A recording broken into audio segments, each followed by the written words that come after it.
Buenas tardes, hoy tenemos a una incauta invitada para este podcast sobre la Edad Media. Esta incauta es mi mamá. Saluda a los del podcast. Muy buenas tardes, espero que sea de su agrado este audio. A ver, lista para las preguntas o el cuento a quemarropa, ¿cómo es? Ay, Dios mío.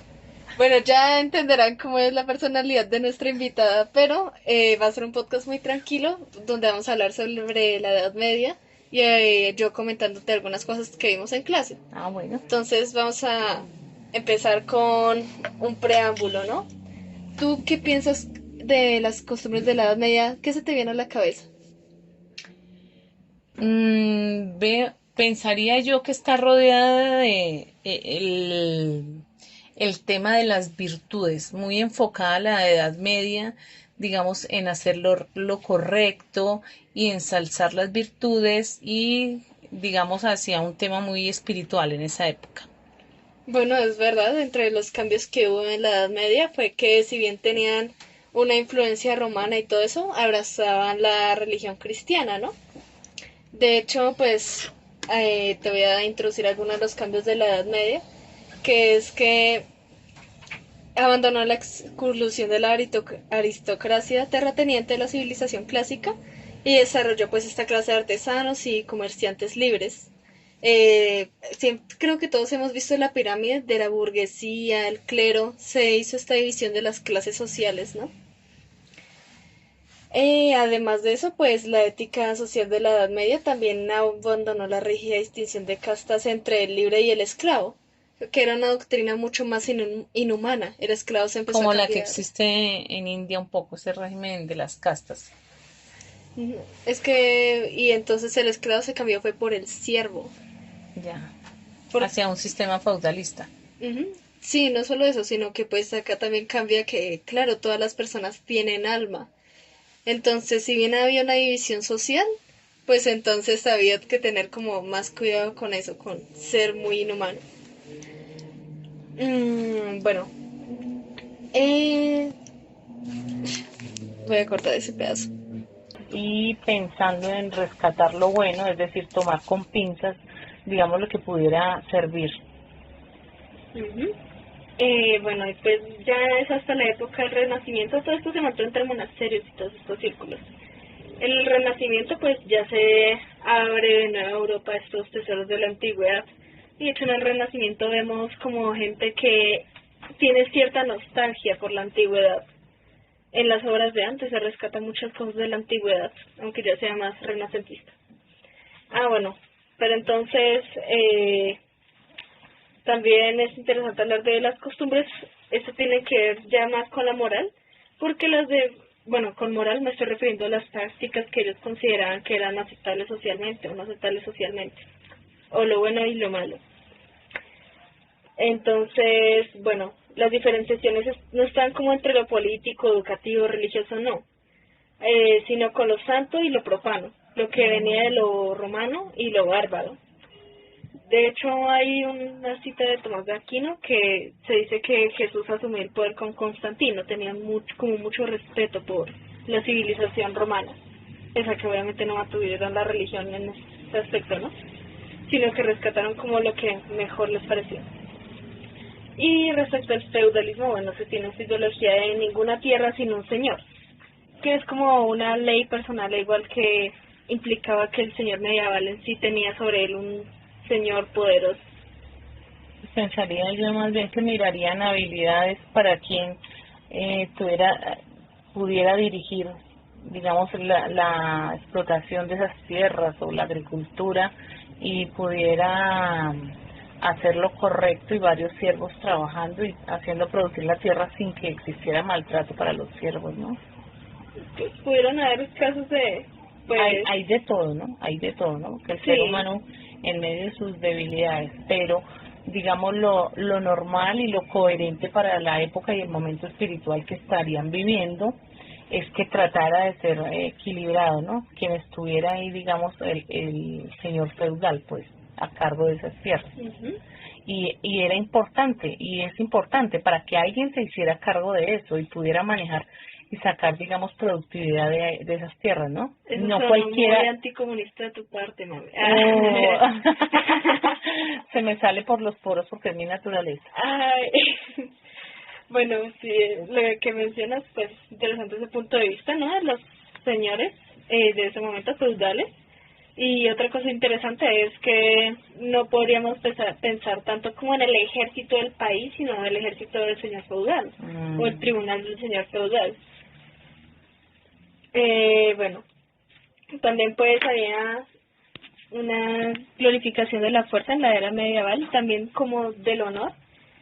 Y de hecho en esa del honor y todos estos temas, y en esa época pues los juristas medievales revivieron principios del derecho romano. He mencionado a los romanos muchas veces, pero eso también es otra cosa importante, el derecho romano. Creo que hasta cierto punto en las facultades de derecho se llegó a ver el derecho romano como materia, no sé si No, y es que lo tenemos, digamos, lo que nosotros tenemos de derecho viene del derecho romano, ¿no? Y varios elementos también, seguramente ellos los sacaron de los griegos. O sea, ese es nuestro derecho en Occidente funciona a raíz de lo que se trae del derecho romano, ¿no? Del derecho romano hay un caso interesante, y es que al día de hoy, cuando un hijo hace algo, muchas veces pasa que uno dice los papás, ¿qué hicieron los papás? O que los papás tienen cierta culpa. Incluso cuando es menor de edad, a los papás les toca pagar parte del error. Eso es parte del derecho romano, pero especialmente del patriarca de esa familia. Eso es algo que es heredado. El patriarca es responsable de esa Claro, familia. a mayor responsabilidad que tenga, pues, o sea, también tiene que asumir los costos de esa responsabilidad y, digamos, de ese mando que tenga ahí, ¿no? De ese poder. Quien tiene más poder en una familia, pues, será quien tenga mayor responsabilidad, sea que las cosas salgan bien o mal. Y supongo que, pues, eso viene de esa época, ¿no? Aunque la gente no lo crea, pero los romanos en ese momento eran los más civilizados, ¿no? Entonces, habían pueblos alrededor que pues eran los bárbaros. Y ahorita la gente ve como terribles los romanos, pero tienen que mirar el contexto de la época, ¿no? Y ellos eran los más civilizados, ¿no? Bueno, otra cosa interesante es pues la ley teológica. Nosotros sabemos que la iglesia es la que dejaba pasar ciertas cosas o no. Y era como una forma de proteger la moral, la cultura. Era un agente de la cultura y de la moral la iglesia. Pero de todas formas eso no implica que la iglesia no haya sido letrada o no se haya formado para decir lo que decía. Un error que se suele cometer es creer que la iglesia pues no sé, como que no lo analizó tanto las escrituras. Pero evidentemente tenemos al día de la tradición filosófica de la iglesia, de los padres de la iglesia como de San Agustín y Santo Tomás. Y aparte de San Agustín, hay una cosa muy interesante que quiero sacar a relucir, que es la frase de él. Ama y haz lo que quieras. ¿Tú qué crees que significa esa frase? No, pues es una frase que es perfecta, que englobaría todas las palabras que Jesús nos dejó. Porque si uno ama al prójimo, si uno ama a Dios en primer lugar y si en segundo lugar ama al prójimo, digamos, no va a hacerle ningún daño, nada que ofenda a Dios, nada que ofenda al prójimo. Cuando uno ama a Dios, tampoco se va a hacer daño a uno mismo, o sea, eso encierra eso, porque yo no me hago daño porque no quiero causarle daño a Dios. Y tiene muchas implicaciones, porque no solo significa que yo me suicide o atente contra mi vida de alguna manera, sino es causarme daño cayendo en vicios, haciendo cosas que no debo, exponiendo mi vida, mi salud. Digamos, tiene muchas implicaciones, o caer esclavo de cualquier clase en general de vicio, en la que yo pierda mi libertad. Entonces, ya sea cualquier vicio sexual, drogas, alcohol, digamos, de juego, cualquiera de esos vicios haría que yo perdiera mi libertad. Entonces, digamos que San Agustín ahí implica todo, porque implica, al yo no querer hacerle daño a Dios, no me hago daño a mí misma. Y pues tampoco le hago daño al prójimo, porque es que lo estoy amando también por amor al prójimo, pero por encima por amor a Dios. Eso es muy interesante. Ahí mencionas como tres cosas, que es lo de, pues, Dios, la libertad y los vicios. que esa es una de las cosas de las que la Iglesia está pendiente, especialmente de los vicios. Entre las cosas de la moralidad en la Edad Media creo que no lo vamos a ver en los textos, entonces cabe mencionarlo acá. Es, por ejemplo, el que se considera no ser casto como un vicio, y por eso estaba hasta condenado por la Iglesia en ese momento. Claro, porque es una falta de dominio sobre sí mismo y hace que se caiga esclavo de cosas, y pues ahí hay muchísimos ejemplos, ¿no? Y pues el tema de la libertad, Tomás Aquino considera que uno era más libre entre más perfectible fuese uno, y pues la primera, pues Dios, ¿no? Ya veremos después en los cantos de gesta, en los cantos de gesta, el caballero ciertamente se preocupa mucho por el amor, el honor y todas estas cosas, pero primero va Dios en estos textos. Claro, ahí hay un tema de realce de la virtud, ¿no?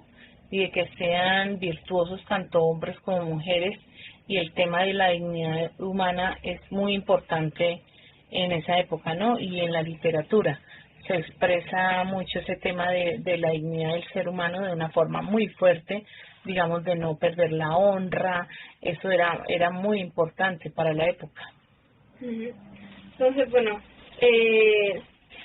porque yo tenía acá notas, pues, como porque es importancia de la Iglesia, ¿crees? O sea, de que estuviese tan unida con el Estado, porque como mencionado, que se me meten cuestiones morales y todos estos temas, y estaban pues evidentemente muy unidos en esa época, casi como un sistema jurídico e incluso punitivo. Porque de todas maneras es sabido que la naturaleza del ser humano pues lamentablemente se tiende, digamos, al vicio, a lo que llamaríamos en un ámbito espiritual a caer en las tentaciones. Entonces eso hace que haya una decadencia social, y eso no le conviene a ningún estado, a ningún país. Eso no le conviene, a no ser que esté engañado por otras potencias extranjeras, por otros, digamos, movimientos, élites ahí. Y si un país, sus gobernadores, su pueblo cae engañado por esto, pues ya no le va a importar que ya su pueblo no sea virtuoso. Y de eso la historia nos cuenta a través de los episodios de las caídas de los imperios, de los pueblos, que en tanto más su pueblo caiga en vicios, pues la decadencia es muy fuerte y muy rápida. Eso lo hemos visto en China, por ejemplo, cuando Confucio, hasta que se cansó de enseñar que el pueblo y que más los gobernantes debían ser virtuosos, llegó la decadencia en la época del opio, pues luego de eso. Entonces fue una época muy fuerte. Si hablamos del Imperio Romano y en general de los imperios, cayeron por los vicios, porque el pueblo y sus gobernantes cayeron en vicios, y vino la decadencia social.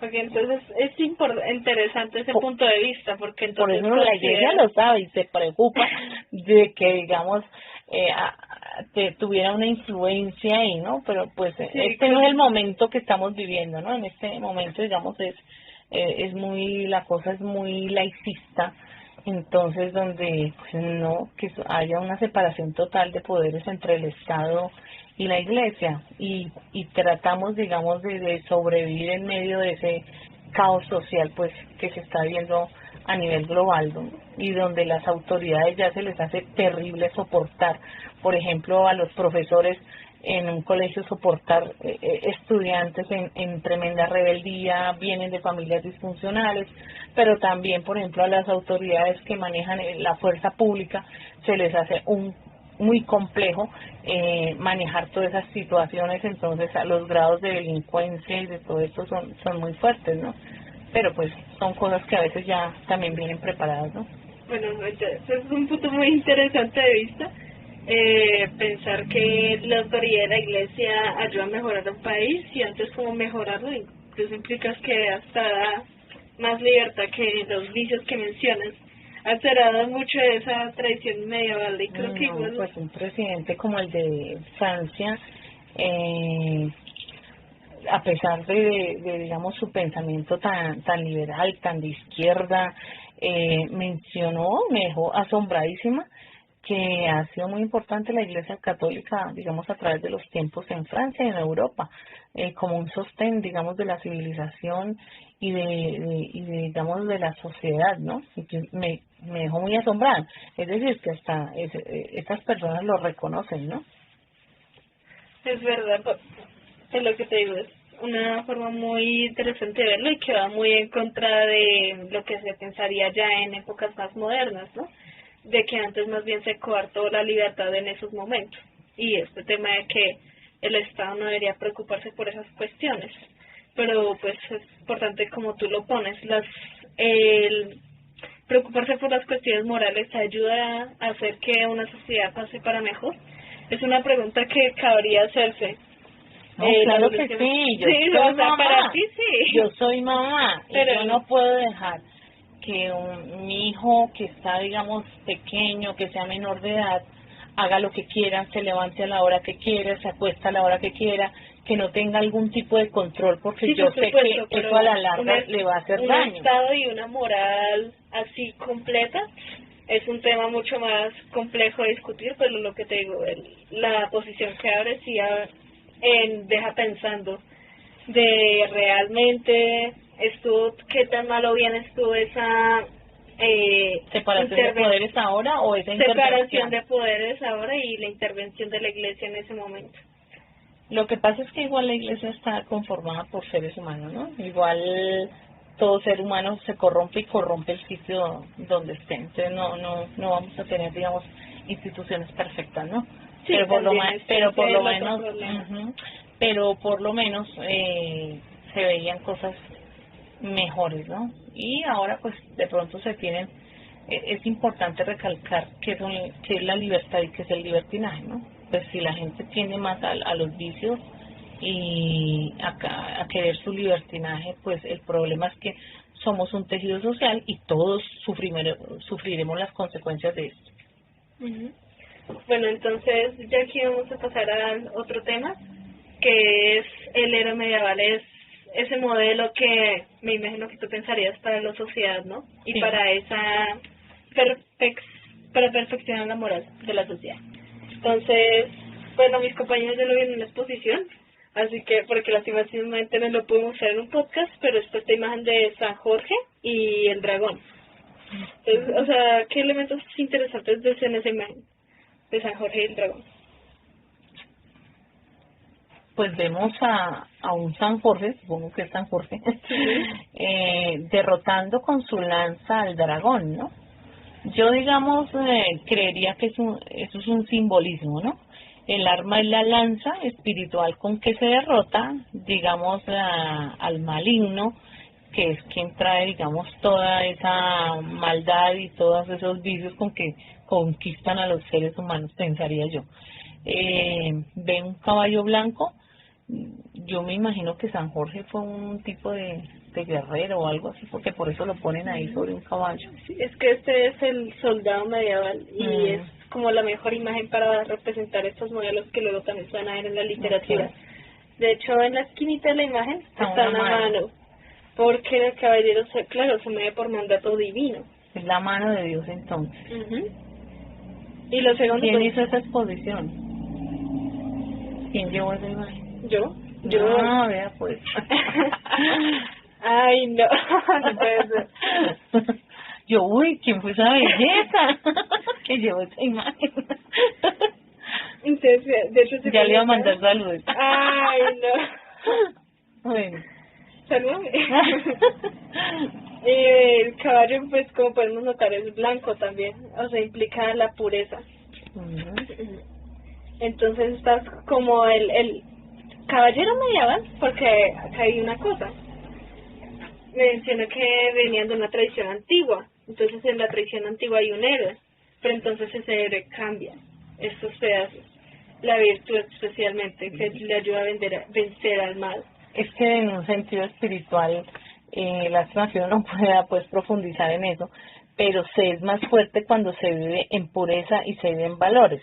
Y se puede vivir en pureza en medio de un matrimonio, en medio pues de tener una relación de pareja, en medio de un matrimonio, y se es muy fuerte, porque ya se ha comprobado que el tema, digamos, en temas de lujuria y situaciones sexuales nublan el entendimiento. Entonces, eso se ve desde un punto de vista espiritual, pero también desde la psicología y desarrollo humano sabemos que muchos quiebres que tienen una relación de pareja es porque únicamente viven para una relación sexual, ¿no? Bueno, entonces eso en esa época lo entendían muchísimo, de que tenían que ser muy fuertes, puros y tener una templanza muy alta para manejar todas esas tentaciones del ser humano. Sí, claro, por eso los ponían a ellos como modelos, ¿no? Eso sí, lo que siempre conservaron de los héroes es el arma característica, porque no hay drama, no hay la pelea chévere si no tienen su arma, ¿no? Pero pues funciona un poquito diferente. Y lo otro es que también mantienen elementos de epítetos griegos. Los epítetos eran como estas frases que ¿Adjetivos exagerados o algo así como Aquiles el de los pies ligeros, por ejemplo. Ah, ok. Estos eran los epítetos griegos. Y bueno, el Miocid era el campeador. El Cid campeador. El Cid campeador, sí.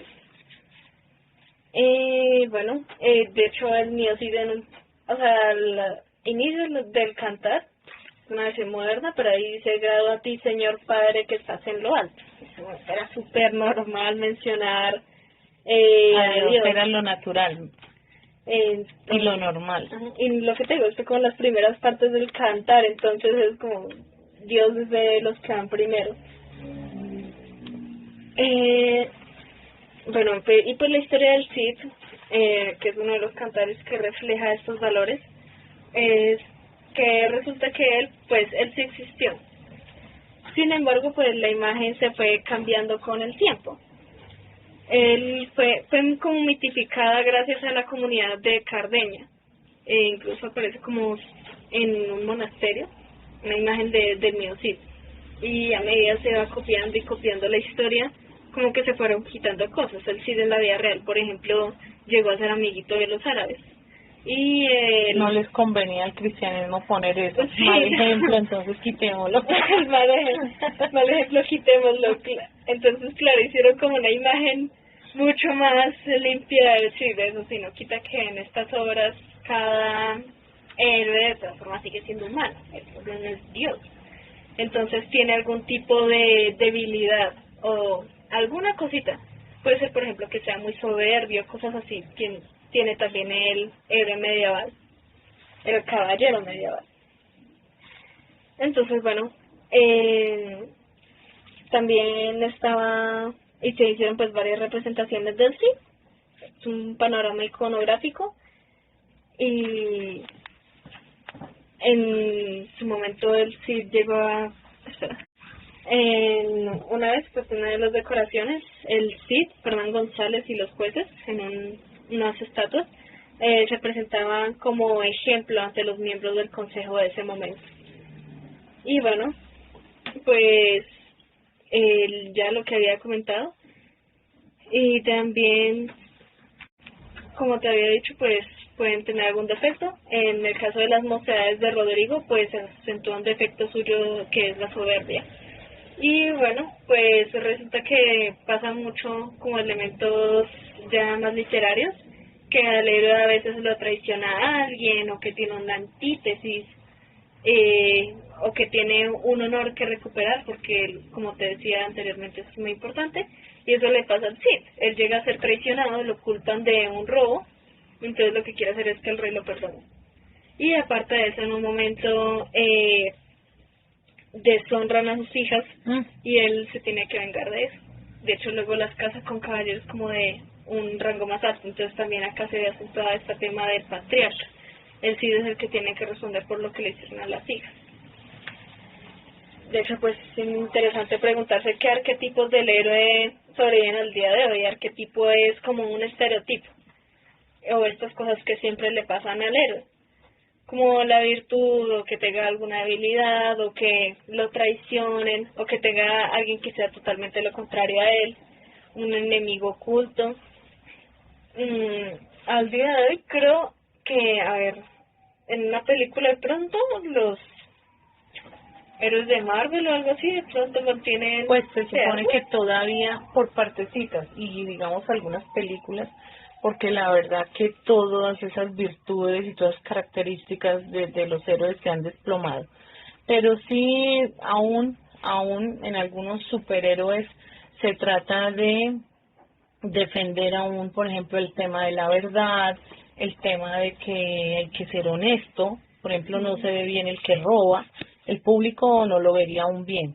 El que hecho, mata eso que niños acabas de en una mencionar, película, pues terrible. sí, O sí, sí, sea, el que es el malo. acabas de mencionar de que roba y todo eso, es muy curioso porque, bueno, esto ya se sale un poco de la era medieval, mucho después, pero eso se le llamaría un antihéroe, alguien que ya no es tan virtuoso, no es tan un modelo, pero sigue haciendo algunas cosas buenas, entonces se le llamaría antihéroe. Entonces es muy curioso es que la figura del héroe ya lo que él se distorsione es antihéroe o ya villano, y son los juegos literarios que se han hecho después de una tradición muy grande.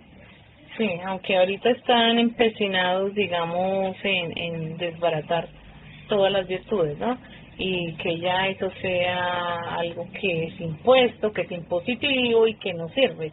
Y que según eso hay que evolucionar y quitar todos esos valores, ¿no? Digamos, ahorita sería muy De difícil. hecho, entre las preguntas está de que hasta este momento estos valores como del patriarca, del héroe virtuoso y todo eso, sí, te iba a preguntar, como qué te parece si eso hubiese sobrevivido, o de pronto más bien, ¿qué crees que tanto eso ha sobrevivido? O sea, me dices que algunos Pero pedazos de pronto en los héroes. sí, y por ejemplo hay algunos papás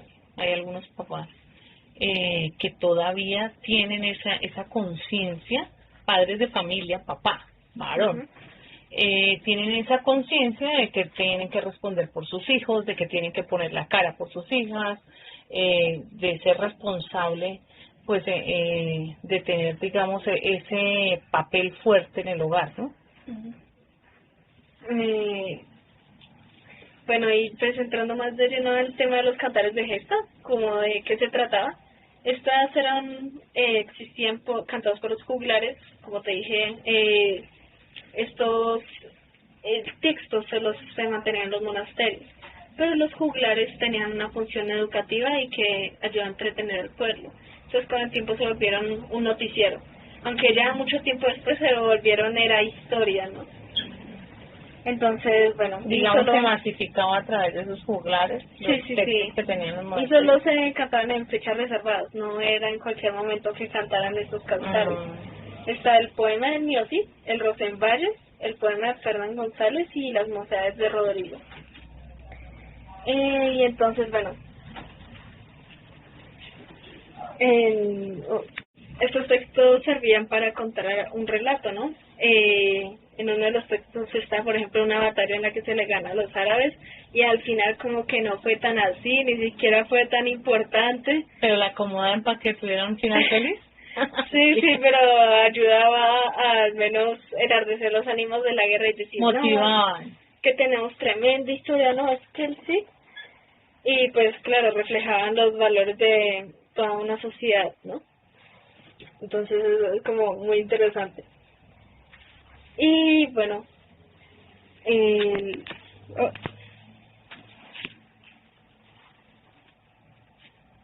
en el Rosenvalles, pues lo que pasa es que hay una lucha entre Carlomagno y los moros. Y claro, ahí está esta diferenciación de lo cristiano y lo no cristiano.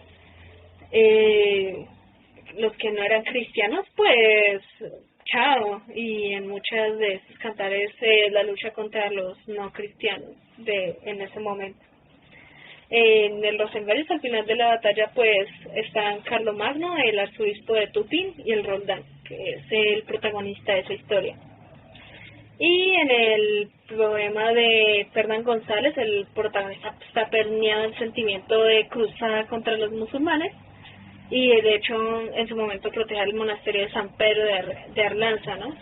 Que los monasterios, claro, un respeto gigante y si se le hacía algo a los monasterios, también por eso es este tema de que lo no cristiano sea tan mal, por lo que llegasen a hacerle a los monasterios, que eran una representación de la cultura y de todo lo que se guardaba en ese entonces. porque tenían claro no solo que ellos guardaban toda esta situación de cultura, sino también a nivel espiritual. En ese momento el pueblo entendía que ellos, digamos, era esa protección, esa cobertura espiritual para todos los demás, por eso se le daba tanta protección, ¿no?, a los monasterios. La gente no lo sabe en la actualidad. En estos momentos pues son los cantares que más reflejan estos valores,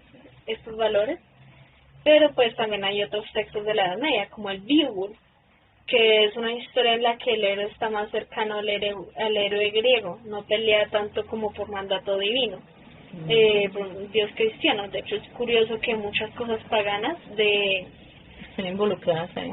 Estén involucradas ahí, porque los monjes copistas llegaron a conocer esos textos, pero de todos modos los mantuvieron porque la sociedad pagana tiene una cultura muy rica y de hecho valió la pena tomar algunos elementos. Incluso se le podía hacer una lectura un poco cristiana, ¿no? De el mal sigue siendo el mal contra el bien.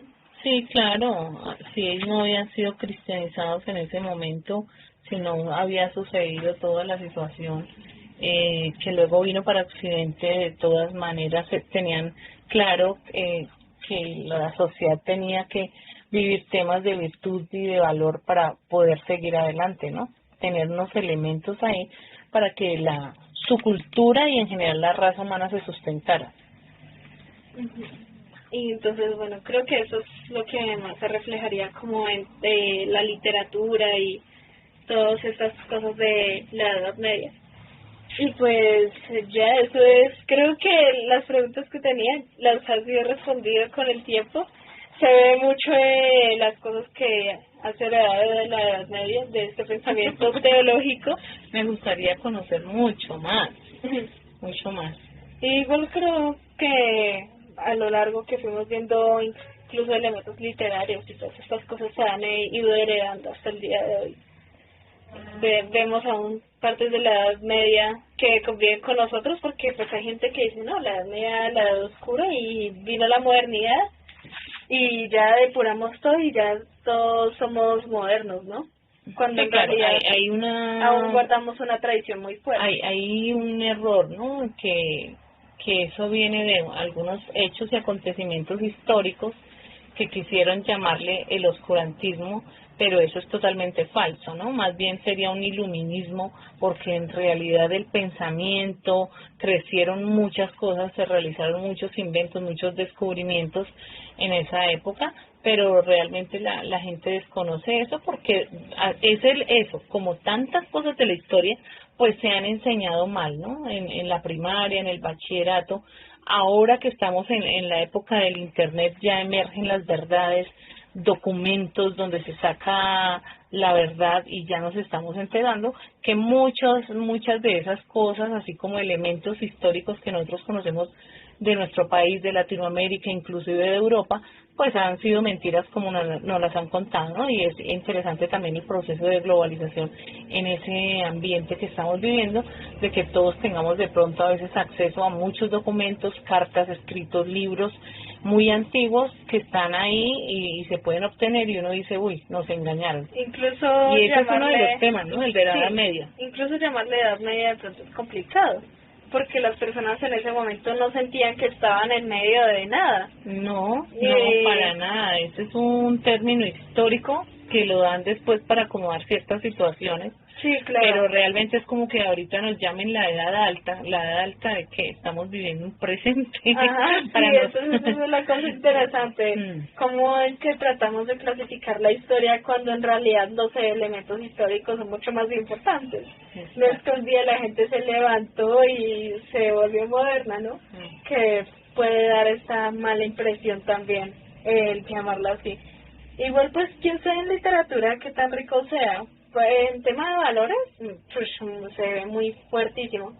En la riqueza de la literatura, quién sabe, pero eso no implica que no haya habido ninguna producción en lo absoluto. Sí hubo producción de literatura, sí hubo producción de conocimiento. Seguramente en todas las épocas, y más desde que surge el sistema, digamos, de escritura de imprenta, es mucha la producción literaria que debe haber en la mayor parte de las épocas, ¿no?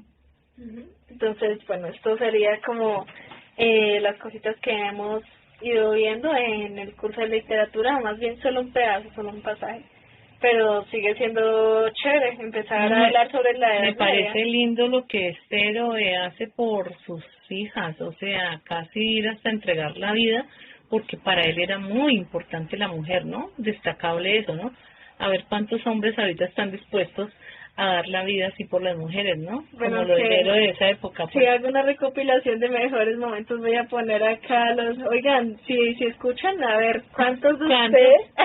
¿Cuántos están dispuestos a dar la vida por su mamá, por su hermana, por sus hijas, si tienen? Entonces, es interesante ese hombre medieval que asumía tan fuertemente la posición hasta con su vida por defender a las mujeres.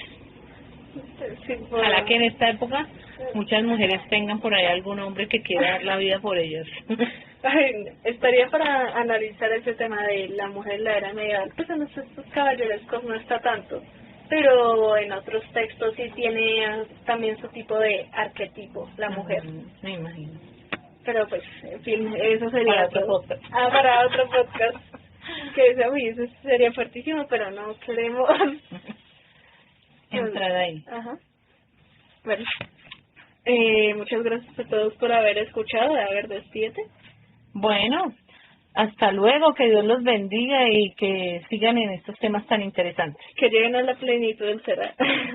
Del conocimiento de todo, del espíritu.